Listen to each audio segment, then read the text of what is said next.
Hello' এই আমাৰ ঘৰৰ পিছফালে পৰিৱেশ চাওক পুৰা ধুনীয়া গৰু চৰা জেগা আছে এইফালে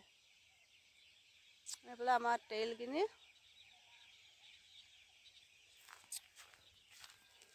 ইয়াতে তিলখিনি গোটাই গৈছে আৰু দেই মই আজি কাটিবলৈ গৈছিলোঁ আপোনালোকক কটাখিনি দেখাবলৈ নোৱাৰিলোঁ মোৰ মোবাইলত বেটাৰী নাছিলে সেইকাৰণে নেদেখালোঁ আৰু এইফালে আধামান কাটিছেগৈ আৰু আধা নাই হোৱা তিনি ভাগৰ এভাগ হৈ গ'ল আৰু এতিয়া এইফালে আছে আৰু ট্ৰেক্টৰ আনিবলৈ আছে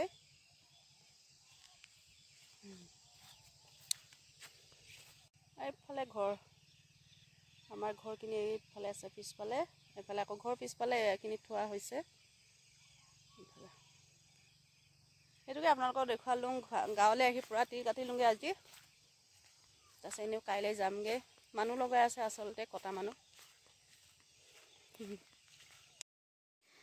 এয়া মই এতিয়া ঘৰলৈ বুলি ওলাই ল'লোঁ ওলোৱাৰ আগতে মই এয়া চাওকচোন মই জলকীয়া কেইটামান ছিঙি লৈছোঁ ইমান ডাঙৰ জলকীয়া চাওকচোন বহুত ওখ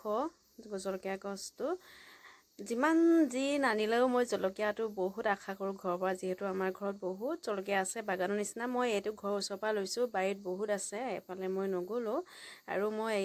এইখিনি জলকীয়া খাই খুব ভাল পাওঁ আৰু পুৰেও কিনাৰ নিচিনা নহয় সেইকাৰণে মই একো নকৰিলেও জলকীয়াখিনি ছিঙি লৈছোঁ আৰু মা এইটো চাওক জলকীয়া ইমানেই লাগি আছে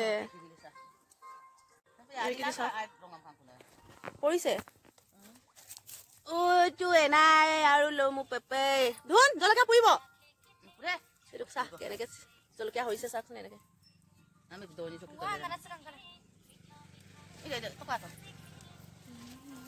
মানে ডাঙৰ গছ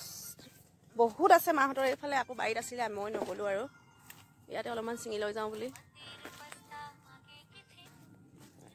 এয়া ঘৰৰ ওচৰতে বাৰী মাহঁতৰ তামোল গছো হৈছে আৰু দেই নহ'লে নহৈছিলে আমাৰ ইয়াতে নেমু বহুত আছিলে ধুমুহাত পৰিলে বুলি এতিয়া নাই এইফালে ফুল ইমান ধুনীয়াকৈ ফুলি আছে বা জলকীয়া বুটলিছা শুন মানুহ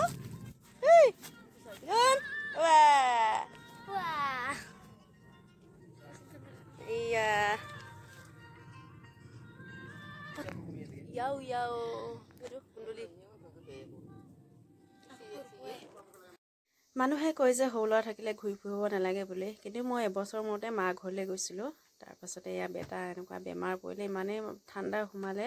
মুঠতে বেজী কোৰ্চ কৰিবলগীয়া হৈছে চেলাইনো দিবলগীয়া হৈছিলে মই যিহেতু চেলাইনটো নিদিলোঁ সৰু ল'ৰা কেনেকৈ দিওঁ নহয় জানো আজি অকণমান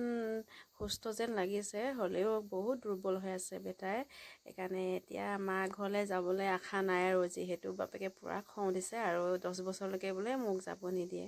বহুত কষ্ট পাইছে বেটাই বেচাৰটো সেইকাৰণে ময়ো যোৱাটো নাভাবোঁ এতিয়া কেতিয়া যাওঁ ক'ব নোৱাৰোঁ এতিয়া বেটা সুস্থ হোৱাটোৱে মই বিচাৰোঁ সকলোৱে আশীৰ্বাদ কৰিব বেটা সোনকালে ভাল হ'ব লাগে এইখিনিকে মই আপোনালোকক ভিডিঅ'টো দেখালোঁ বাই।